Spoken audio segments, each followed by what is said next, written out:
Ahora. Ujú, ujú. Bueno, chicos, como les dije, vamos a ver el tema de neoplasias 2, más que todo las bases moleculares del cáncer, correspondiente a la sesión 8. Aquí es otra vez un panorama general en las cuales vemos que, por ejemplo, todo empieza a partir de un daño a la célula, pues, entre comillas, normal, que se convierte en célula tumoral inicial, ¿ya? Acá, por ejemplo, ponen como factor la radiación ionizante. Este genera un daño a nivel del ADN, que sería, pues, en este caso, un fenómeno genotípico, porque está alterando el gen, o sea, está alterando, pues, de manera interna el ADN. Este puede ir por dos lados, puede ir por un daño letal o un daño subletal. O sea, a la célula neoplásica no les conviene pues tener un daño letal porque va a sufrir una muerte celular y pues no va a crecer. Así que, ¿para dónde va? Esto, pues, por ejemplo, ir al daño letal es un efecto determinista. En cambio, acá lo que importa es el daño subletal, porque, ok, va a sufrir daño, la célula va a estar mutada, va a transformarse, pero no va a morir, ¿no? Y lo que le conviene a la célula es estar mutada y seguir proliferándose. Y este efecto es el efecto estocástico, ¿ok? Acá menciona, el cáncer se produce porque existe un daño genético, pero este daño no es letal, no mata a la célula, sino la transforma y la muta, ¿ya? Aquí otra vez vemos, por ejemplo, el proceso para pues, producir lo que es una, perdón, heterogeneidad. Todo empieza a partir de una transformación, luego llega el tema de progresión, luego se da una proliferación que se da a partir de una expansión clonal, ¿ya? Y acá, por ejemplo, llega a lo que es, por ejemplo, la formación de subpoblaciones celulares con diferentes capacidades. Eso es heterogeneidad. Era la suma de alteraciones que me forma finalmente subpoblaciones celulares con diferentes capacidades. Igual menciona aquí, a partir de una célula madre se produce una expansión clonal, todo esto de una manera exponencial. Eso es palabra clave, crecimiento exponencial, ¿ok? Estas células se van a ir dirigiendo y van a ir cambiando su fenotipo y al final voy a tener lo que es un tumor que va a tener, pues, en este caso, diferentes clones celulares con diferentes capacidades, ¿ok? Acá, por ejemplo, menciona también que, o sea, acá tenemos la radiación ionizante como factor letal, pero no es el único. También puede haber, por ejemplo, agentes físicos, químicos, virales, ambientales, etcétera. O también hereditarios, ¿ya? Acá este gráfico menciona, pues, por ejemplo, agentes, uy, no veo, químicos, puede ser radiación, pueden ser ambientales, pueden también haber alteraciones carcinogénicas, alteraciones espontáneas, ¿ya? Aquí en la génesis igual repetimos, por ejemplo, que había cambios tanto genéticos o epigenéticos. Los genéticos son cambios estructurales, puede ser a nivel de cromosoma. Cambios no estructurales son los cambios epigenéticos. Y aquí, por ejemplo, hemos visto todo a nivel genotipo, pero a nivel fenotípico, lo que yo puedo ver que era, como va a haber una proliferación en exceso, puede haber lo que es un bultito, ¿ya? Por la pues acumulación pues de todas estas células hijas tumorales que están saliendo a partir de la transformación para formar la célula tumoral inicial, ¿ya? Así que vemos que pues todo se complementa. Para producir una neoplasia tanto hay una alteración genotípica como fenotípica, ¿ya? Aquí, como les dije, vamos a tocar bastante el tema del ciclo celular. Acá vamos a ver, por ejemplo, qué era el ciclo celular. Era conjunto ordenado de eventos que culmina con el crecimiento de la célula y la división de dos células hijas. Ya, por eso me conviene hablar del ciclo celular, porque es la que genera, pues, la proliferación de células nuevas. ¿Ya? Aquí vamos a repetir algunas cositas básicas que era, pues, por ejemplo, de qué está compuesto el ciclo celular. Tenemos G1, S y G2. ¿Qué era G1? Era pues el crecimiento celular. ¿S qué era? Síntesis de ADN. G2, seguía el crecimiento, pero ya tenía como que estar bien completo para llegar a la fase de mitosis. La mitosis, ustedes saben, también tiene profase, anafase, metafase, y al final se da lo que es la citocinesis y me produce las dos células hijas, ¿ya? Acá también tenemos que tener en cuenta, pues, por ejemplo, la parte del tema de parcial, que hemos visto, pues, los diferentes tejidos, que eran en relación, pues, por ejemplo, si tienen ciclo celular indefinido, si, por ejemplo, eran estimuladas por algún tipo de factor, si eran pues bien diferenciadas y solo daban una vueltita y ya está. Acá, por ejemplo, en el caso del tejido lábil, que eran pues las células lábiles, eran pues de pues algún tipo de ciclo celular infinito, ya que siempre crecían. Ahí como ejemplo tienen la epidermis, la piel. Luego también tenemos, por ejemplo, el tejido quiescente o las estables, que eran, ok, pasan al ciclo celular, pero en este caso, todo es a partir de un tipo de estímulo. Y acá como ejemplo ponen los hepatocitos. Luego, también tenemos el tejido permanente, ya, o las células permanentes, que solo dan una vuelta y ya que no se pueden multiplicar como tal. Acá tenemos pues las neuronas y los miocitos cardíacos. ¿Ya? Y acá menciona que generalmente la mayoría de células que tenemos nosotros crecen por estímulo, o sea, son células estables, ¿ya? Y acá también vemos como que a detalle todos, digamos, los diferentes factores que pueden intervenir en el ciclo celular, porque el ciclo celular no solo está compuesto de G1, S y G2, sino también tiene como que policías para vigilar que todo está yendo de manera correcta. Si cuando pasa de G1 a S está yendo de manera correcta, ahí tengo el RB. Si está yendo bien, pues pasa. Si está yendo mal, la detiene. ¿Ya? Igual, o sea, ven que o sea, unos están acá los policías, acá están los generales capaz tienen otros coordinadores, pero así sucesivamente van a, pues, coordinar cada punto en el cual pasa la G1, la S a G2 y a mitosis, ¿ya? Porque no les conviene tener un crecimiento de algún tipo de célula mutada, ¿ya? Acá, por ejemplo, menciona la CDK, que eran estas, las ciclinas y las APC, son reguladores directos de la transición del ciclo celular, ¿ya? Acá, por ejemplo, vamos a hacer este detalle a lo que es el RB, ¿ya? Que estaba relacionado, van a ver más adelante, con alteraciones como, pues, la patología de retinoblastoma. Acá, por ejemplo, en punto de control, el RB es muy importante, porque si hay una alteración, me detiene ahí la célula y no pasa, ¿ok? Acá, por ejemplo, esa pregunta también de Pato 2, me confundí, no me van a recordar. Y la cosa es que el punto de control acá, por ejemplo, va a estar a partir, o sea, va a empezar de G1 a S, ¿ya? Y acá vemos, por ejemplo, un RB hipofosforilado o hiperfosforilado, ¿ya?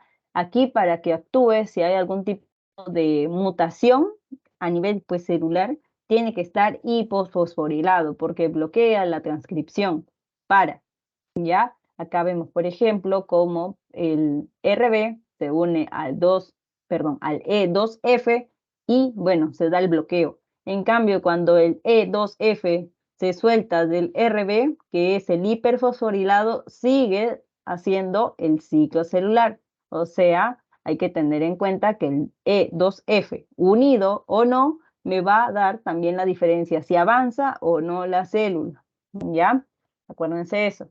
Ahora, también otros que regulan el ciclo celular no solo son la RB y la ciclina o la CDK, también tenemos los protoncogenes y los genes supresores de tumores. Los protoncogenes, o sea, como que parecen algo malo, ¿no? Porque tiene la palabra onco, pero no, son buenos, ¿ok? Aquí los protoncogenes me van a permitir la proliferación, o sea, va a permitir que gire el ciclo celular, pero estas, o sea, están reguladas, permiten que se regule.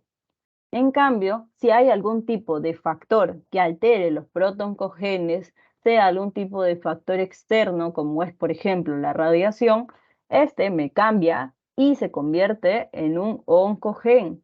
Al ser un oncogen, va a tener, ok, la función de proliferar, pero aquí nadie las para, ok, nadie las para, ni los policías, ni los generales, nada. Van a seguir avanzando y eso es lo que me pues caracteriza la proliferación descontrolada, pero es a partir de los oncogenes, ¿ya?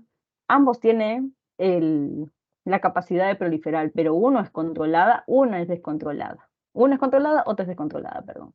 Ahora, tenemos también los genes supresores de tumores. Ya por el mismo nombre sacas, son los que suprimen al tumor, los que eliminan al tumor. ¿Ya? Ahí tenemos el RB y el P53. El que nos importa, el P53, o también llamado guardián del gen. ¿Por qué guardián del gen? Porque ven aquí, por ejemplo, esta imagen que el P53 está casi en todos los órganos, ¿ya? Vigila todo. Y acá mencionan que sirven para suspender el ciclo celular si encuentran algún tipo de defecto hasta pues permitir la corrección de ello. Y si en el caso no se puede corregir, lo pasan a apoptosis, ¿ok? Ahora, aquí es un resumen de pues en general todo el tema de las células tumorales que tienen que tenerlo en cuenta, por lo menos lo de rojito. Vamos a tener en cuenta que las células tumorales tienen crecimiento autónomo. Nadie las para, ellas se mueven solas.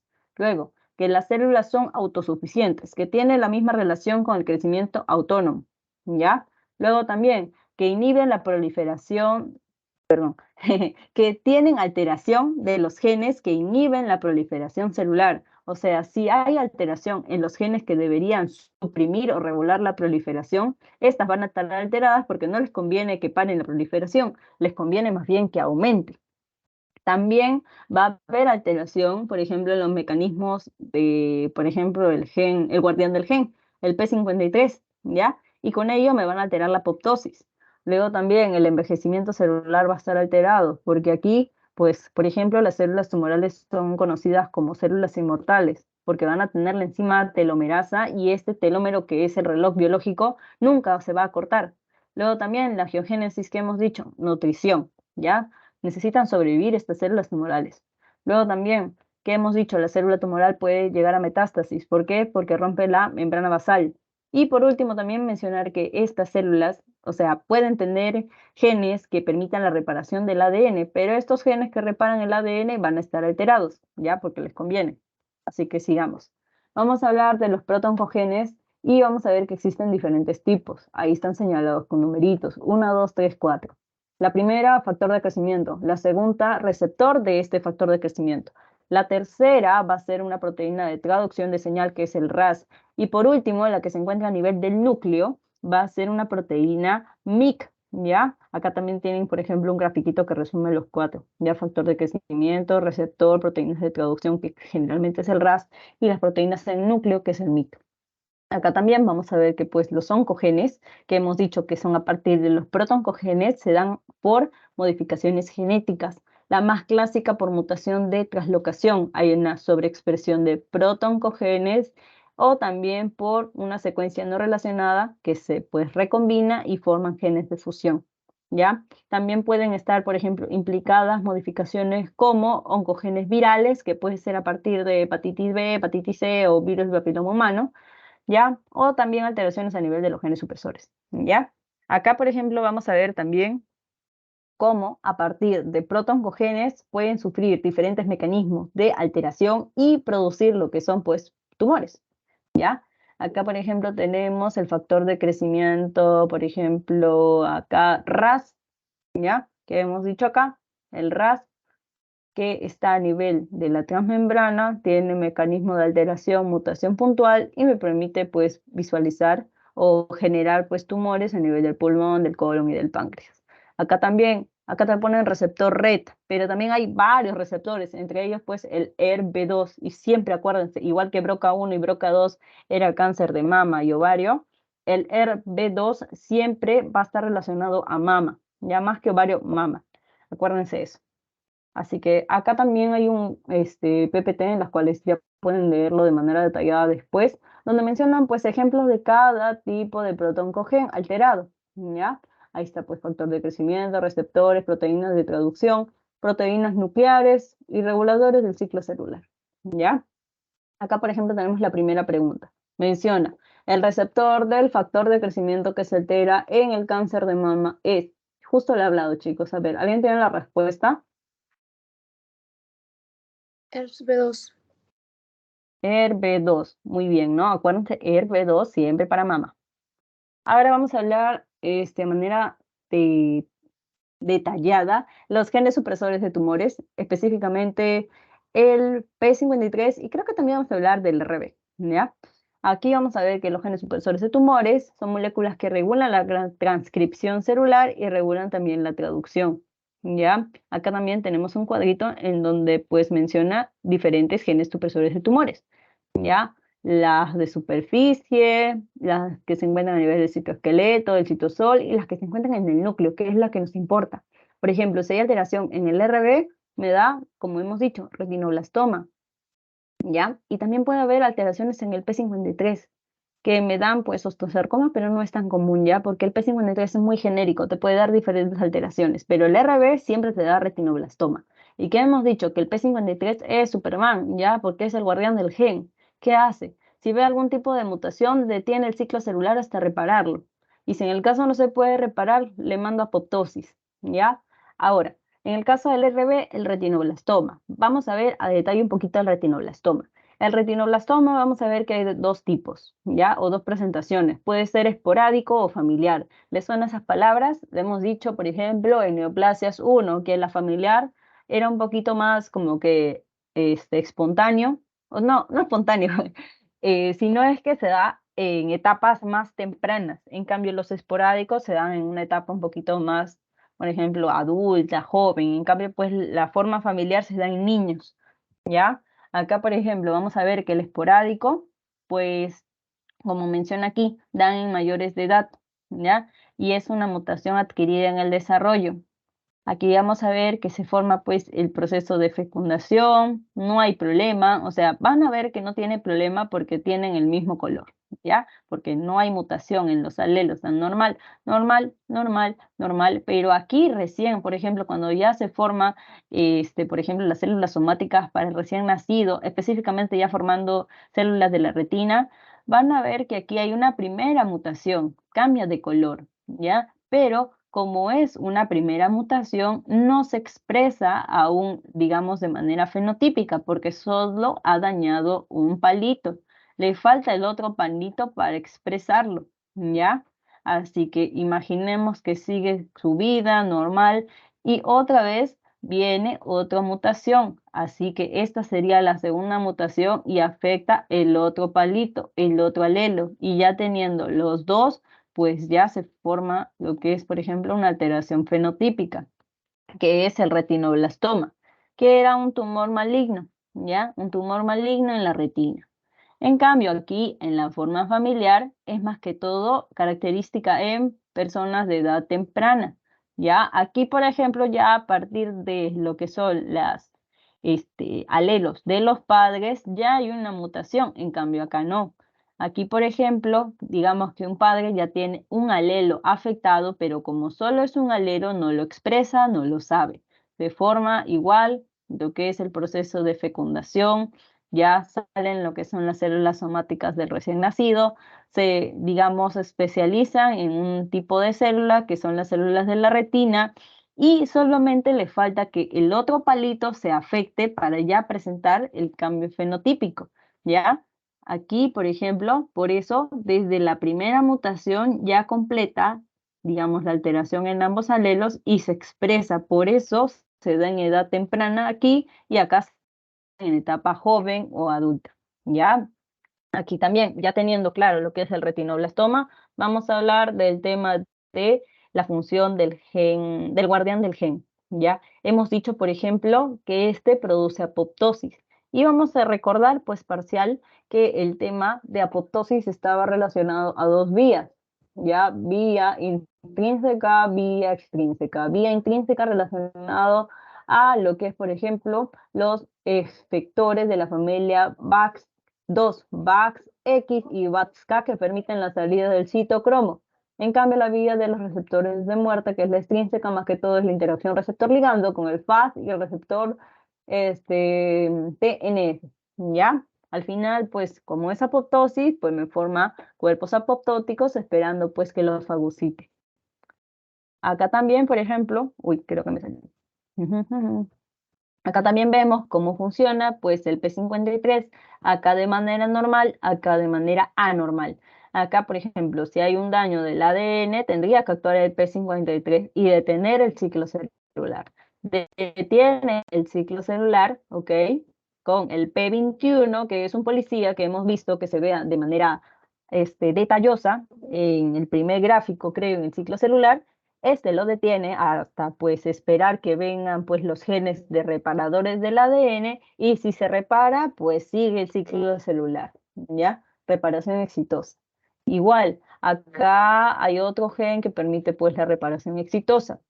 Si en el caso hay de la reparación o directamente ya conoce de que pues no puede ni repararlo ni esperar que se detenga el ciclo celular porque el daño es mucho, pues se activan lo que son los genes de la apoptosis, que es el VAX, o pues se manda a partir pues de un fallo de la reparación a apoptosis, ¿ya? Acá eso es, o sea, por este lado, lo normal. Si en el caso hay una mutación en el P53 o está alterado el P53, pues posiblemente estemos pues en presencia de una célula mutada, pero como no hay nadie que la detiene, pues va a seguir avanzando, va a seguir proliferando y se forma pues un tumor maligno, ¿ya? Así que vamos a avanzar. Acá también vamos a ver que, pues, o sea, ya hablando de otro tema, las mutaciones de los genes de reparación del ADN afectan la proliferación o la supervivencia celular, indirectamente influenciando la capacidad del organismo para la reparación de los daños no letales de los otros genes. Aquí, ¿cuáles son? Los protoncogenes pueden estar alterados, los genes supresores de tumores pueden estar alterados, los genes reguladores de la apoptosis pueden estar alterados, ¿ya? Y todo esto, pues, me genera un fenotipo mutador. Así como tal, preguntan en el examen. Acá también hemos dicho que, pues, por ejemplo, cuando hace el P53, el pare, pues actúan los genes reparadores del ADN, ¿ya? Que me permiten, pues, la proliferación, supervivencia y reparación, ¿ya? Pero muchas veces este puede tener inestabilidad genómica, ¿ya? Y esto, pues, me forman lo de rojito, estas patologías. Los tres sistemas que están como que en reparación del ADN son el sistema de emparejamiento, el sistema de decisión de nucleótidos y el sistema en la cual interviene la recombinación homóloga. Si hay una alteración en el emparejamiento, hay lesiones a nivel del colon, ¿no? Que son conocidas como la APS, ¿no? Que es relacionadas al cáncer de colon como tal. Luego, si hay alteraciones a nivel de la decisión de núcleos, puede darme xeroderma pigmentoso. Y si hay alteración a nivel de la recombinación homóloga, me va a dar ataxia telangiectasia, ¿ya? Ahora, también hemos dicho que pues el envejecimiento está alterado en las neoplasias, ¿ya? Porque aquí no va a existir lo que es un reloj biológico como tal. ¿Por qué? Porque estas células son conocidas como células inmortales, ¿ya? O sea, estas van a generar una enzima que va a permitir que el telómero, perdón, nunca se acorte. Así que pues va a seguir proliferándose y el telómero nunca va a, como en este gráfico, a acortarse y generar la apoptosis que debería ser normal, ¿ya? Acá menciona que, por ejemplo, ok, algunas células germinales de manera fisiológica sí tienen esta enzima telomerasa, ¿no? Que permite pues que pues no se acorten de manera masiva los telómeros. Pero eso, o sea, las células germinales muchas veces pues tienen esa capacidad de pues tener inmortalidad, ¿ya? Porque les conviene. Pero a un tumor, o sea, de manera este, normal, o sea, para no producir alguna patología, no, o sea, al órgano no le conviene tener esa enzima, es algo anormal, creo que me enredé, ¿ya? Pero los tumores tienen esa capacidad de sintetizar telomerasa, ¿ya? Esa enzima para evitar, pues, la apoptosis e incrementar, pues, la proliferación, porque no les conviene, pues, perder células, más bien les conviene acumularlas, ¿ya? Y peor si están mutadas. Acá también es un gráfico que lo he sacado de Udox, que lo pueden leer después, que pues explica, creo que no así en palabras, pero sí de manera gráfica, cada sistema alterado que está relacionado a la reparación del ADN. Ahí está pues el emparejamiento, la escisión de nucleótidos y la recombinación homóloga. Y ahí ven pues por ejemplo las patologías relacionadas o características de cada una, ¿ok? Ahora también hemos hablado de la angiogénesis. La angiogénesis que permitía, pues, por ejemplo, la perfusión de las células tumorales, ¿ya? Pero acuérdense, la angiogénesis no solamente se puede ver a nivel patológico, sino también se puede ver a nivel fisiológico. ¿Dónde lo veo? Cicatrización de heridas, regeneración, vascularización de tejidos isquémicos, hasta en la misma menstruación. Y el proceso es distinto, van a ver que en patológico tiene diferentes pasos y en fisiológico también para formar nuevos vasos tiene diferentes pasos. Uno de ellos, pues, es la vasodilatación, en primer lugar, ya con el óxido nítrico, luego la degradación de la membrana basal para poder expandirse, ya, luego la migración de células endoteliales para, pues, el lugar de la reparación, la maduración de estos nuevos vasos formados y el reclutamiento de células periendoteliales, ya para darles como que un poquito más de resistencia a estos nuevos vasos. En cambio, por ejemplo, la angiogénesis a nivel patológico lo voy a ver en dónde, en este tema, ¿no? En tumores, en metástasis, en retinopatía diabética e inflamación crónica, ¿ya? Pero más que todo, acuérdense, en tumores, cuando pues se da, por ejemplo, la metástasis, cuando van a un lugar nuevo, ¿ya? Acá menciona que también en este punto va a tener característica la angiogénesis de perfusión continua de las células cancerosas, ¿ya? Acuérdense. Y acá tiene pues también diferentes pasos. Acá menciona que pues las células tumorales generan expansión clonal por medio de 2 milímetros. Hasta me da miedo ya ver estos símbolos, ya porque algunas veces me confunden. Acá menciona que la distancia máxima de difusión de oxígeno, o sea, este número de acá es la distancia máxima de difusión de oxígeno, nutrientes y desechos hacia las células tumorales, ¿ya? También hay crecimiento, bueno, hemos dicho esta palabra, ¿no? Exponencial. Siempre crecimiento exponencial está relacionado a tumores, ¿ya? Acá menciona igual, las células cancerosas estimulan la neovascularización y hay simbiosis, ¿no? Que es factor de crecimiento que aumenta el estímulo de células endoteliales y las células tumorales, ¿ok? Que estos factores de crecimiento tanto estimulan las células tumorales como la misma angiogénesis, ¿ya? Y para producir, pues, la angiogénesis también necesito que aumente, pues, los factores de crecimiento. Y acá menciona, pues, por ejemplo, que aumenta todos estos factores, disminuyen los que deberían, pues, inhibir el crecimiento. Y bueno, más que todo, acuérdense con esta balanza, los que disminuyen, ¿ya? Porque algunas veces dicen, ¿cuál de estos factores está relacionado a la disminución, perdón, a, o sea, más que todo eso, creo, perdón. Acá menciona cuál de los factores de crecimiento está relacionado a estimular la angiogénesis. Y estos tres. Los primeros creo que ya que es el factor de crecimiento endotelial, creo. Pero acuérdense de esta balancita. ¿Quiénes están disminuidas y quiénes están aumentadas para estimular la angiogénesis? Ahora, en la proliferación vascular, vamos a ver, o sea, porque van a pues proliferar nuevos vasos, vamos a ver que, o sea, como eh, la célula tumoral está creciendo de manera descontrolada y rápida, necesitan rápidamente también nutrirse, así que les conviene rápido sacar nuevos vasos, así que no se va a formar de manera adecuada los nuevos vasos para generar su perfusión. Se van a generar, pero de manera como que desorganizada, hasta algunas veces anastomosadas, ya porque, o sea, es por la misma necesidad del tumor. Dice, ¿qué importa ya cómo te formas? Pero quiero nutrientes. Así que acá me forman pues vasos, pero de manera pues descontrolada, desorganizada, muy rápido y hasta en algunas situaciones se anastomosan por la necesidad de nutrientes que necesitan las células tumorales, ¿ya? Ahora, en el caso de la invasión y la metástasis, también hemos dicho que es un tema muy importante para caracterizar o diferenciar la célula benigna de la maligna, ¿ya? Por ejemplo, acá vamos a ver que la cascada metastásica puede dividirse en 2 fases. La primera, la invasión de la matriz extracelular. ¿Por qué? Porque hemos dicho que la invasión de la matriz extracelular me invade membrana basal, llega a lo que es su pista de carrera, que son los vasos sanguíneos, ¿verdad? Ya aquí también el otro paso es la diseminación vascular y el alojamiento de células tumorales, excepto en gliomas y vasos celulares, ¿ya? Acá, por ejemplo, de manera gráfica, vemos cómo a partir, pues, por ejemplo, de algo maligno, ¿ya? Porque es una displasia que no invade a una membrana basal, puede llegar a ser algo netamente maligno cuando ya invade la membrana basal. Acá también es algo que hace tiempo no los ponen en teoría, pero yo creo que sí importa porque te menciona pues los diferentes pasos de la metástasis. Acá todo, todo es a partir de una célula transformada, o sea, una célula tumoral inicial, llega a hacer intravasación, ¿ya?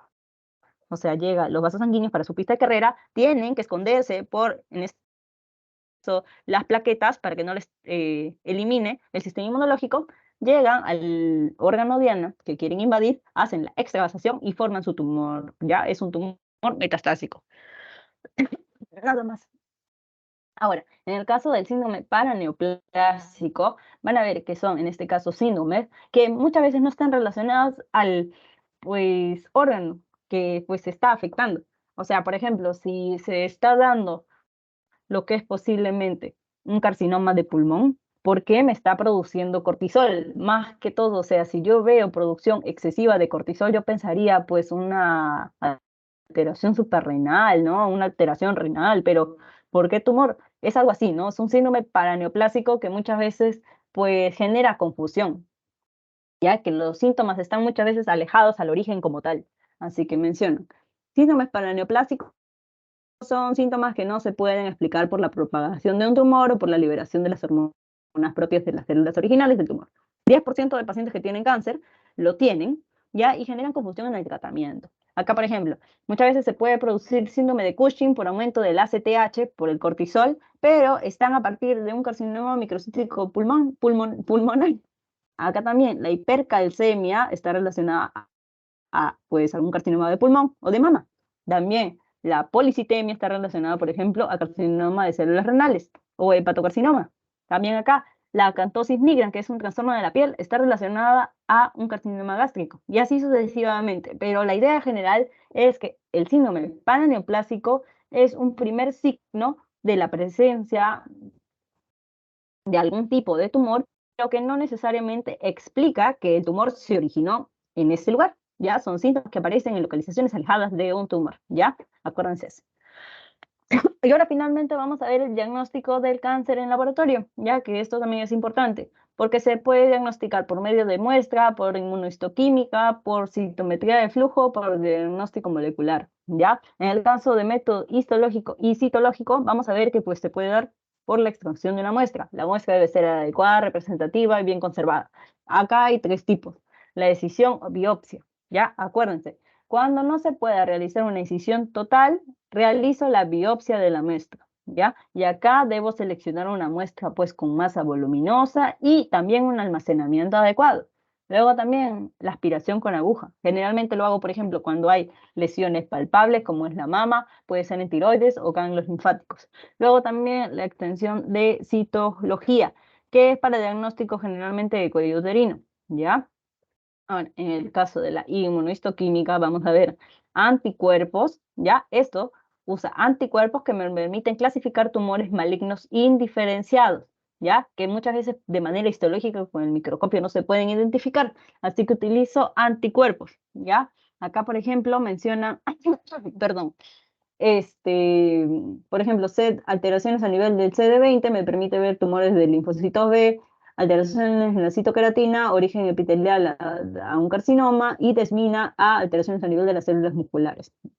También hay otras, pues, por ejemplo, que me permiten, otros marcadores que me permiten ver si hay algún tipo de alteración metastásica. Por ejemplo, si yo hago a nivel del laboratorio un examen de PSA y lo veo elevado y, bueno, veo una alteración a nivel, por ejemplo, de la columna, posiblemente ya piense en un tipo de metástasis que de la próstata ha llegado a nivel de la columna, ya que es muy frecuente. Ahí el PSA, por ejemplo, menciona que es el antígeno específico de la próstata, que es marcador pues, de carcinoma prostático, que puede ser pues, metástasis si lo encuentra en otro lado. También la tiroglobulina, que es que para identificar carcinoma de tiroides. También la inmunohistoquímica me permite detección de moléculas con importancia pronóstica y terapéutica, como por ejemplo los receptores hormonales, los de estrógeno y progesterona, que son de importancia debido a que pues, los cánceres se trabajan con antiestrógeno, como es pues, por ejemplo el cáncer de mama. Y aquí repito, el HER2 siempre está relacionado al cáncer de mama. Ojo, ¿ya? Ahora tenemos el otro, la citometría de flujo. Aquí la citometría de flujo me va a permitir medir de manera más rápida y me va a permitir también cuantificar la forma de las células. Más que todo, acuérdense de eso. Y por último, el diagnóstico molecular, que nunca he preguntado, pero igual pues mencionan que utilizan pues para ver de manera un poquito más detallada, ¿ya? La identificación de cada pues neoplasia, que puede ser por pronóstico de neoplasia maligna, con todas estas, pues, por ejemplo, moléculas NMIC C, que está a nivel nuclear, de lesiones 1P, de lesiones de la enfermedad residual mínima, PCR, diagnóstico de predisposición hereditaria del cáncer con BRCA1, BRCA2, protocogene red, y también pues relacionado a un diagnóstico molecular, pues también influye la guía de tratamiento con fármacos dirigidos contra las oncoproteínas. ¿Ok? Y eso sería todo, chicos. Terminamos, bueno, si ven, ¿no? Ahorita lo hemos acabado casi en una hora, algo así, pero como ven, el tema no es tan tranca, o sea, el tema más que todo es entender, al igual que les dije en parcial, y bueno, eso sería todo. Voy a cerrar ahorita la grabación, a ver un ratito.